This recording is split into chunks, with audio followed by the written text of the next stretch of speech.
They say there are corners of the deep South that history passed over, places left out of textbooks and maps, but that never truly forgot what happened within them. Deep in the marshlands of South Carolina, roughly 12 miles beyond Charleston, stood a plantation known only to the people who lived nearby.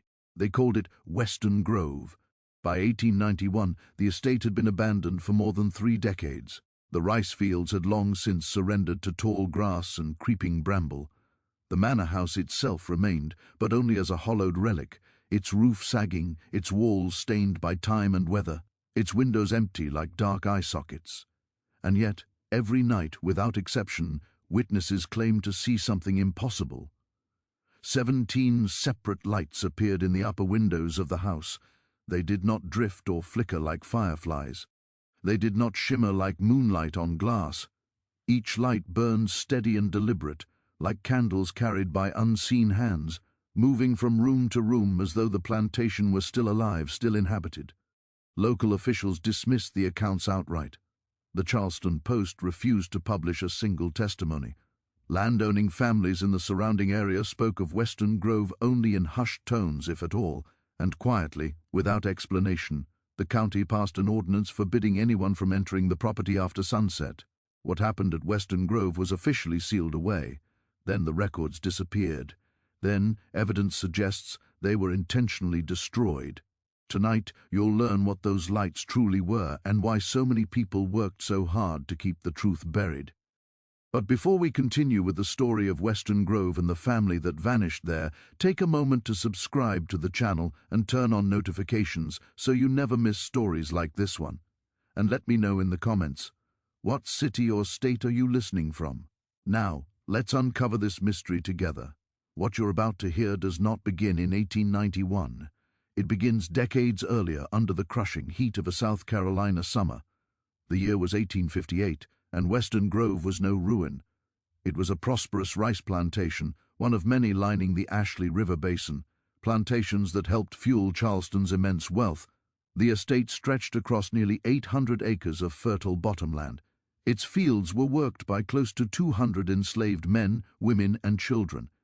Rising above it all stood the manor house, a 3-story structure built in the Greek Revival style, with towering white columns, broad verandas, and tall windows designed to catch even the faintest breeze during the brutal summers.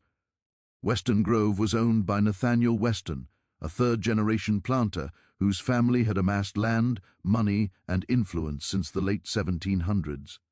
In 1858, Nathaniel Weston was 42 years old. He was lean, tightly wound, and perpetually restless, a man known in Charleston society for his meticulous habits and his volatile temper. Though the plantation produced strong yields, Nathaniel was never satisfied. He obsessed over efficiency, discipline, and absolute control. Order to him was not a preference. It was a necessity. He lived at Western Grove with his wife, Catherine, a quiet woman from a Virginia tobacco family, and their 3 children, Margaret, 15, Thomas, 12, and Anne, just 8 years old. Catherine had grown pale and withdrawn over the years, rarely venturing into Charleston anymore, spending most of her days in the upstairs parlor with her needlework. The children were educated at home by a stern tutor from Boston named Mr. Gaines, a man with wire-rimmed spectacles and a ruler he used too often, but the true engine of Western Grove was not the Weston family, it was the labor of the enslaved, overseen by Mr. Horace Drummond, the plantation's overseer. Drummond was a thick-shouldered man from the Georgia backcountry, a man with a reputation. He had worked on plantations from Savannah to the Carolas, and wherever he went, productivity increased, but so did the silence. Workers stopped singing in the fields. Mothers clutched their children tighter at night. Drummond never raised his voice. He didn't need to. His presence alone was enough. By the summer of 1858, there were whispers among the enslaved community at Western Grove, whispers about people disappearing, not escaping north. Disappearing. A young man named Caleb, who had tried to run in May, was brought back. He was seen being taken to the overseer's house at dusk. He was never seen again. Drummond claimed he'd been sold downriver, but no bill of sale was ever recorded. Then there was Dinah, a woman in her 22nd who had spoken back to Drummond in the rice fields. She too vanished one night. Again, Drummond said she'd been sold. Again, no documentation. The enslaved workers at Western Grove began to believe that something darker was happening. There were stories, always spoken in low voices, always after Drummond had written out, that beneath the overseer's cottage, there was a root cellar, and that the root cellar had a second door, and that the second door led somewhere no one came back from. Nathaniel Weston, for his part, saw none of this, or chose not to see it. He spent his days in his study, poring over ledgers and production reports. His rice harvests were among the best in the region, his profits were climbing. Whatever Drummond did to maintain discipline, Nathaniel did not ask. In the brutal economy of 1858 South Carolina, results were all that mattered. But Catherine noticed. She noticed the faces of the women who worked in the house, how they flinched when Drummond's name was mentioned, how they avoided his gaze when he came to speak with Nathaniel. She noticed that certain people were no longer there, and when she asked, she received only vague answers. One evening in late July, she asked Nathaniel directly, "Where is Dina?" Nathaniel barely looked up from his papers. "Sold to whom?" "I don't manage those details. Drummond handles it." Catherine's hands tightened around her embroidery hoop. "There's no record." Nathaniel's eyes finally met hers, cold and warning. "Drandles it," he repeated, and that was the end of the conversation, but it was not the end of Catherine's suspicions. She began to watch, she began to notice patterns, and she began to write things down in a small leather journal she kept hidden in her wardrobe. By September of 1858, nearly a dozen people from Western Grove's enslaved population had vanished. No sales, no transfers, just gone. The remaining workers moved through their days like ghosts, eyes down, voices muted. The fields were silent except for the rhythmic sound of hoes in the earth and the to go downstairs to tell Nathaniel to demand he do something, but she knew. She knew what he would say. Drummond handles it. She felt a sickening knot of complicity forming in her chest. She returned to Anne's room, sat back down, and tried to continue reading, but the words swam on the page. Anne, sensing her mother's distraction, asked if something was wrong. "No, darling," Catherine whispered. "Everything is fine." But everything was not fine. The next morning, Esther was gone. Her daughter, a girl of 7, named Ruby, was found wandering the quarters, crying, asking for her mother. When the other women tried to console her, she kept repeating the same thing. Mr. Drummond took her. Mr. Drummond took her. Nathaniel was informed. He summoned Drummond to the house. Catherine listened from the top of the stairs. The woman, Esther Nathaniel, said, "Where is she sold, sir?" Drummond replied smoothly. "Trader came through last night. Got a good price. At night he was passing through. Didn't want to wait till morning." There was a pause. Then Nathaniel's voice quieter. "And the child, too young to sell with the mother. She'll be put to work in a few years." Another pause. "Then fine, that will be all." Catherine's hands gripped the banister until her knuckles went white. That night, she couldn't sleep. She lay beside Nathaniel in the dark, listening to his steady breathing, and made a decision. She would find out what was happening. She would find out where those people were going. 3 nights later, Catherine waited until the house was silent. Nathaniel was asleep. The children were asleep. The house staff had retreated to the quarters. She dressed in a dark shawl, took a candle, and light. Catherine saw them. Chains bolted into the stone walls, a wooden bench stained dark tools, iron implements whose purpose she did not want to imagine.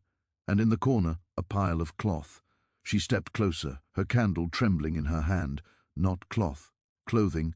A dress she recognized, a shirt, a pair of shoes. Her breath came in short gasps. This was where they had been taken. This was where they had ended. And then, from somewhere deeper in the tunnel, from a direction she had not yet explored, she heard a sound, a faint rhythmic scraping. Metal on stone. Catherine's candle nearly slipped from her hand. She turned, every instinct screaming at her to run, but the sound came again, closer now, not random, deliberate. Someone or something was down here with her. She bolted. She ran back through the tunnel, up the cellar steps, out of the cottage, across the yard, and into the main house. She slammed the door behind her, locked it, and stood in the darkened hallway, shaking, her candle extinguished. She did not sleep that night. She sat in her room, the journal open on her lap, writing down everything she had seen. The next morning, Catherine confronted Nathaniel. She told him what she had found. She demanded he dismiss Drummond, contact the authorities, do something. Nathaniel's face went grey.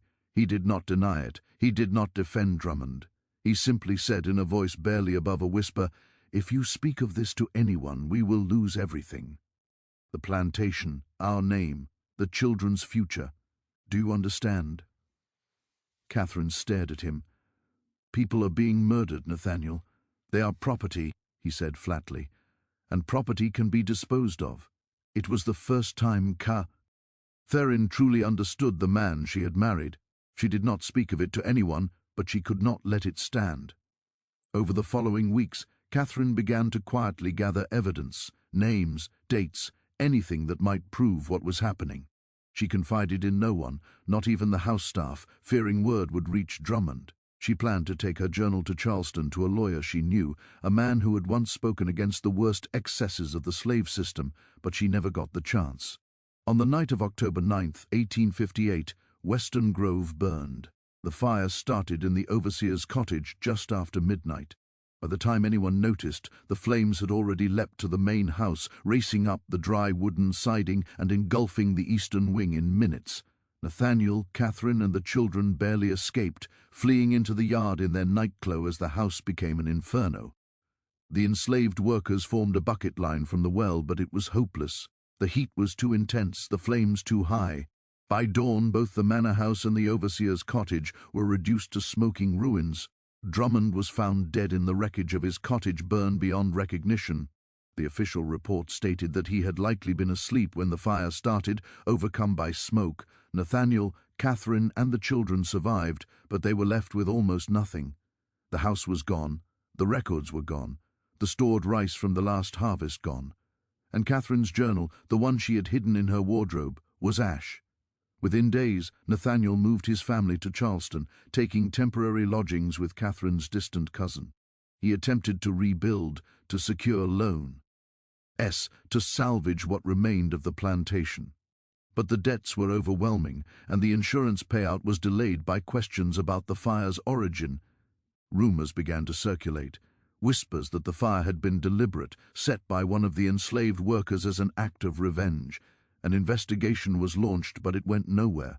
No one would testify. No evidence of arson was found. The case was quietly closed. Nathaniel never returned to Western Grove.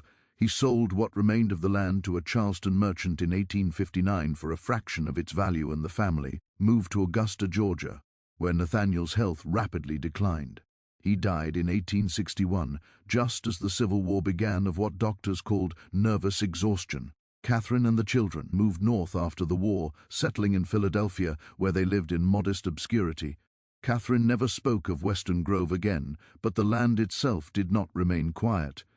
In the years following the fire, locals began to report strange occurrences at the ruins. The plantation was abandoned, the fields overgrown, the charred remains of the manor slowly collapsing into the earth. Yet travelers passing along the nearby river road at night claimed to see lights in the upper windows, or rather where the upper windows had been. Candles, they said, moving from room to room as if someone were walking through the house. At first, the stories were dismissed as imagination or the reflection of lanterns from distant homesteads. But the reports were too consistent, too specific. 17 lights, always the same number, always in the same slow, deliberate pattern, starting at the eastern side of the house, moving through what had been the hallway. Why, then the western rooms, then down to the ground floor, every night, without fail, from dusk until just before dawn. By the 1870s, Western Grove had gained a reputation.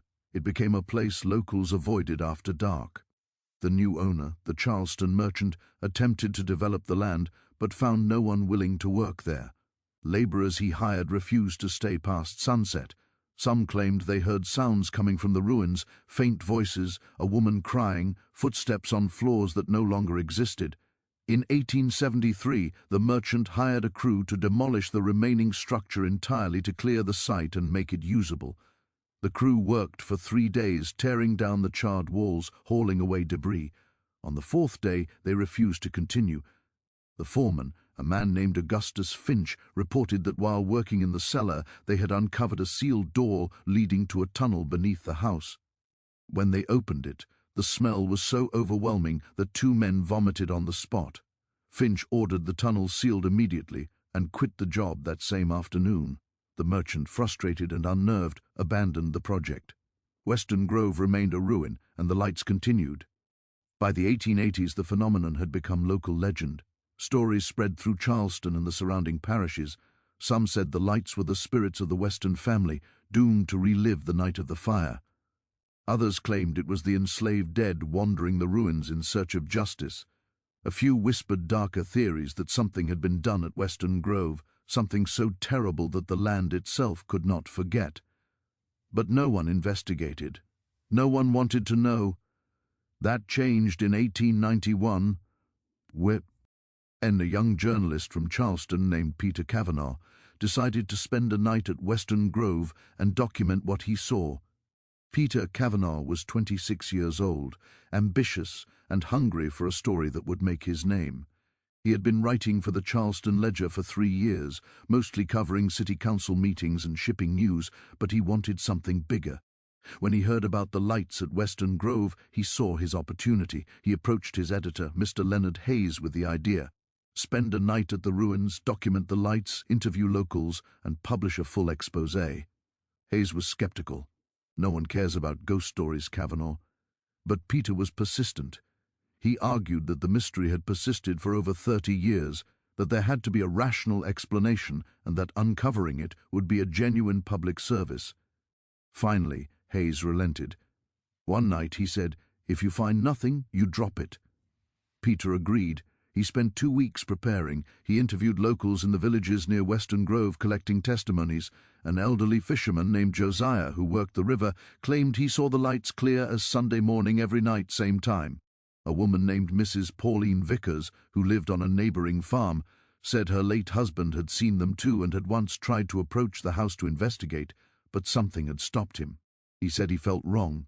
She told Peter like the air itself didn't want him there. Peter also visited the Charleston County Records Office, searching for information about the Western family and the fire. He found very little. The fire was listed as accidental, cause unknown.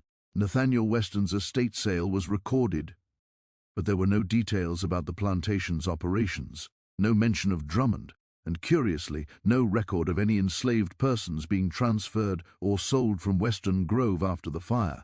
It was as if they had simply ceased to exist on paper. Peter found that absence more disturbing than any ghost story. On the evening of October 12, 1891, 33 years and 3 days after the fire, Peter Cavanaugh arrived at Western Grove just before sunset. He came equipped with a notebook, pencils, a pocket watch, a lantern, matches, a flask of whiskey, and a revolver. He wasn't entirely sure how to use. The ruins were more extensive than he had imagined. The main structure was a skeleton, blackened support beams, sections of collapsed wall, the stone chimney still standing like a grave marker.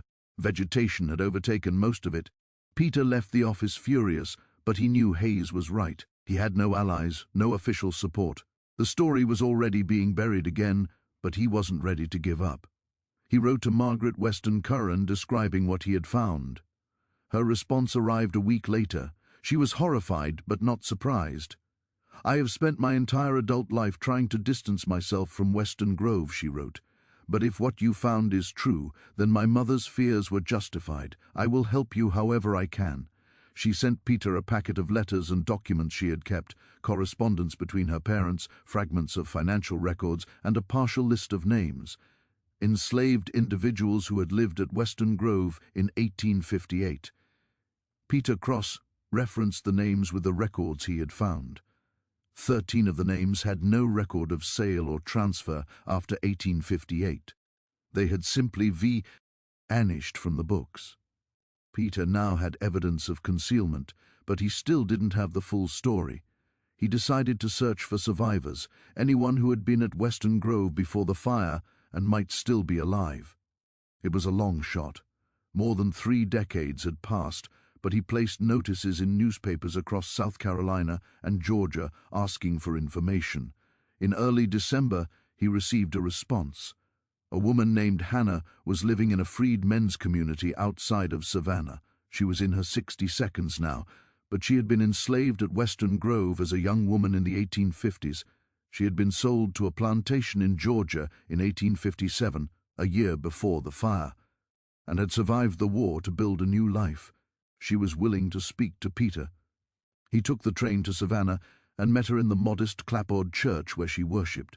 Hannah was small and thin, her hair wrapped in a faded blue scarf, her hands gnarled from a lifetime of labor, but her eyes were sharp and her memory was clear. "You want to know about Western Grove?" she said. It was not a question. "Yes, ma'am." Hannah looked out the window toward the winter sky. "I don't like to speak of it, but I suppose it's time." She told him about Drummond, about the disappearances, about the fear that had settled over the plantation like a shroud.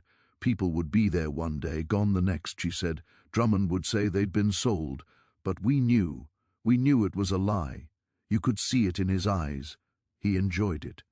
"Did you ever see the tunnel?" Peter asked gently. Hannah shook her head. "But I heard about it. There was a boy, Jacob, who worked in the overseer's cottage sometimes, cleaning and such. He told me he'd seen a door in the cellar. Said Drummond warned him never to speak of it, or he'd end up on the other side of it." "What happened to Jacob?" "Gone," Hannah said simply. 2 weeks after he told me. Drummond said he'd run off. But Jacob wasn't a fool. He wouldn't have run. He had family. Do you remember how many people disappeared?" Hannah closed her eyes, her lips moving silently as she counted. When she opened them, her expression was haunted. 17, she said. "That I knew of. There may have been more." Peter felt the weight of confirmation settle over him. "Do you know what happened the night of the fire?" Anna was quiet for a long time. "Then I wasn't there, but I heard things later. Folks who stayed said the fire started in Drummond's cottage. Some said it was an accident. Others said it was set deliberate. By whom?" Hannah met his eyes. "There was a woman, one of the houseworkers, Esther. She had a daughter, Ruby. Esther disappeared just a few weeks before the fire. Ruby was left behind. She was just a child, but she knew what had happened to her mother." Peter's breath caught. "You think Ruby started the fire?" "I think," Hannah said slowly, "that Ruby wasn't the only one who wanted Drummond dead. And I think that when that fire started, no one tried very hard to put it out."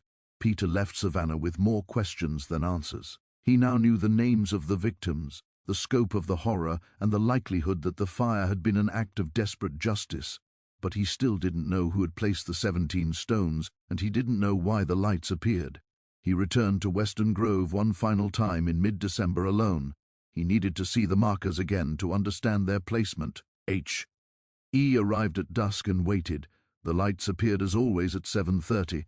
Peter watched their pattern carefully, comparing it to the layout of the house as he understood it. The lights moved through the upper floor, what had been the family quarters, then down to the ground floor, the parlor, the dining room, then toward the back of the house, toward the cellar. Ear descended into the ruins again, following the path of the lights. He reached the foundation where the 17 stones were placed and knelt among them, his lantern illuminating their smooth surfaces, and then he noticed something he had missed before. The stones were not placed randomly. They were arranged in a specific pattern, a pattern that, when viewed from above, formed the rough outline of a room. The dimensions matched the chamber in the tunnel, the stones marked where the bodies had been laid. Someone had come here after the fire, someone who knew, someone who had counted the dead and marked their graves. Peter's mind raced. Who would have had the knowledge, the access, the reason? Not Nathaniel. He had fled and never returned. Not Drummond. He was dead. Not the enslaved workers. Most had been scattered after the fire, sold or freed into uncertainty. But Catherine had known. Catherine had been in the tunnel before the fire. Catherine had written everything down, and Catherine had survived. Peter thought of Margaret's words. "My mother died believing she had done the right thing." He thought of the key Margaret had given him, the key Catherine had carried for the rest of her life, and he understood. Peter returned to Baltimore and requested another meeting with Margaret. This time he brought everything. S-notes, the photographs, Hannah's testimony, the list of names. He laid it all out before her in her sitting room. "Your mother placed the stones," he said. Margaret's face was unreadable. What makes you think that? Because she was the only one who knew. She was in the tunnel before the fire. She saw what Drummond had done, and after the fire, after your family left, she came back.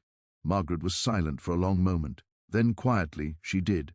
Peter leaned forward. Tell me. Margaret rose and walked to the window, looking out at the winter street.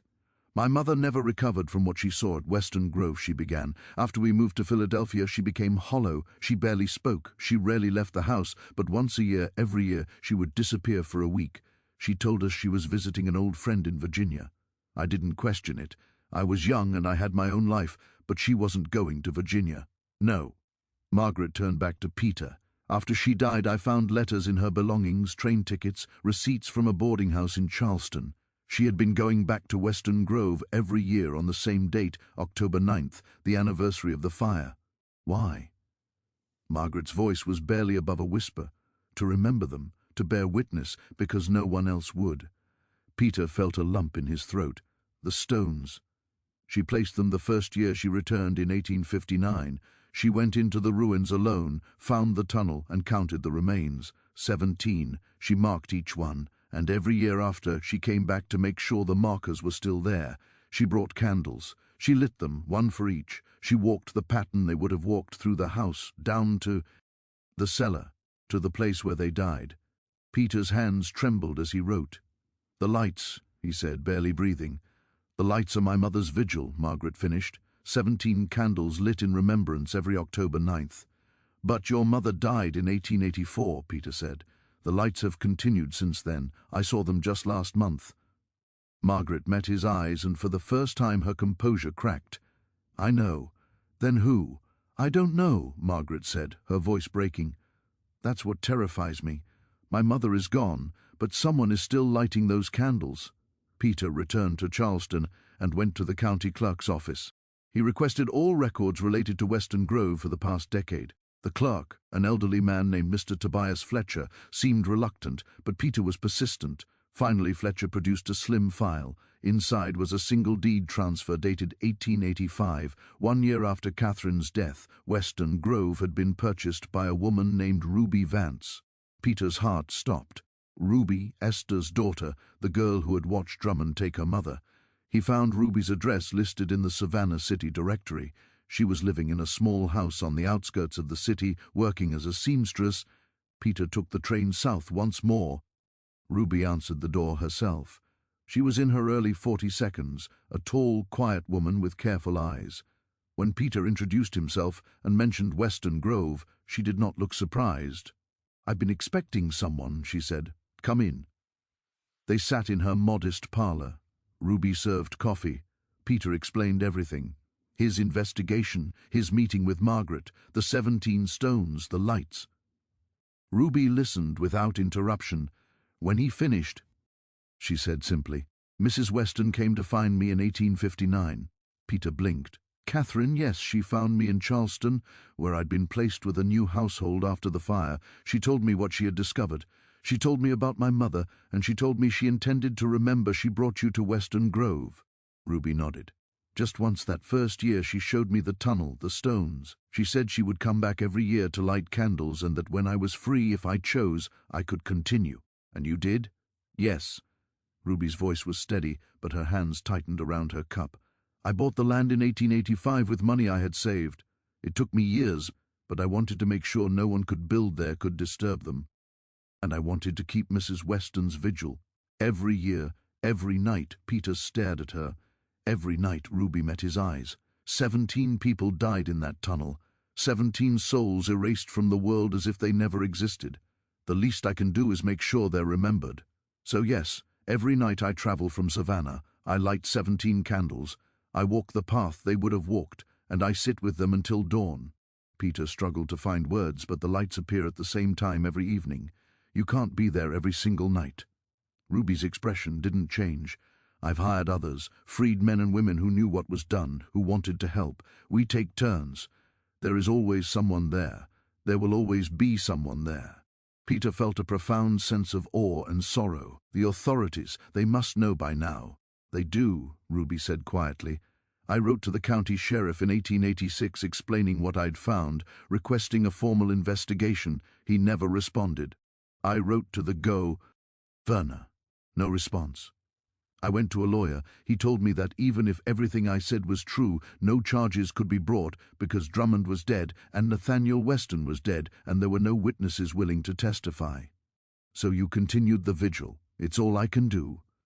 Peter sat back, his mind reeling. I'm going to publish this, he said. All of it. The truth. Ruby's smile was sad. You can try. Peter's final article, The Truth of Western Grove, a Monument to the Forgotten, was submitted to the Charleston Ledger on December 20th, 1891. It detailed everything: the tunnel, the remains, Catherine's vigil, Ruby's continuation of it. It named names, cited evidence, and called for a formal exhumation and investigation. I'm sorry, Peter, he told him quietly. If we print this, it will ruin the paper. We'll be sued into the ground. No one wants this story. Peter didn't give up. He took the manuscript to every major newspaper he could, first in Charleston, then in Columbia, and later in Atlanta. Each editor turned him away. Some cited legal risk, others simply refused without explanation. At last, a small abolitionist newsletter based in Boston agreed to publish the story. But its reach was limited, its influence negligible. The article appeared, was read by a few hundred subscribers, and then disappeared into silence. No official inquiry followed. The remains at Western Grove were never exhumed. The underground tunnel was never formally recorded. The 17 stones stayed exactly where they were, unnamed, unmarked, and unacknowledged. In 1892, Peter Cavanaugh walked away from journalism altogether. Worn down and deeply disillusioned, he became a schoolteacher in rural North Carolina, where he spent the remainder of his life. He never wrote about Western Grove again. Ruby Vance, however, never abandoned the vigil. She maintained it faithfully until her death in 1923 at the age of 72. In her will, she left Western Grove to a trust with strict instructions.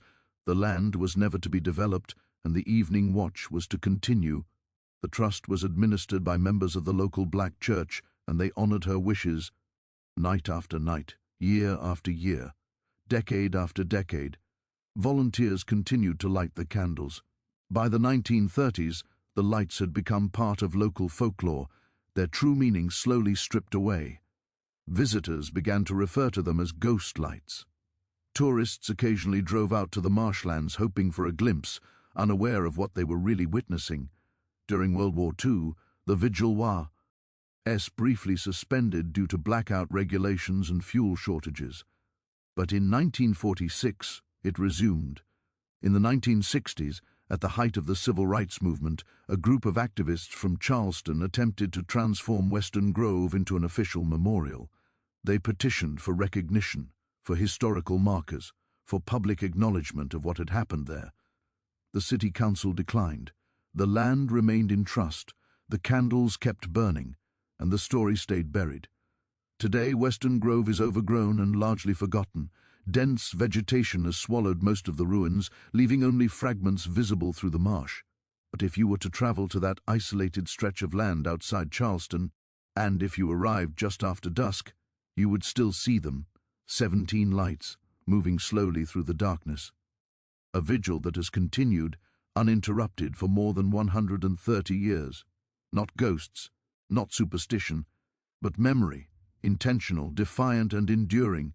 The lights appear every night because someone, somewhere, refuses to let the world forget, and perhaps that is the real lesson of Western Grove, that the most haunting places are not those shaped by the supernatural, but those marked by human cruelty and the silence that followed it. What do you think of this story? Should the vigil continue, or should the past finally be allowed to rest? Leave your thoughts in the comments below. And if you enjoyed this story and want more like it, stories that uncover history's darkest corners, subscribe, turn on notifications, and share this video with someone who loves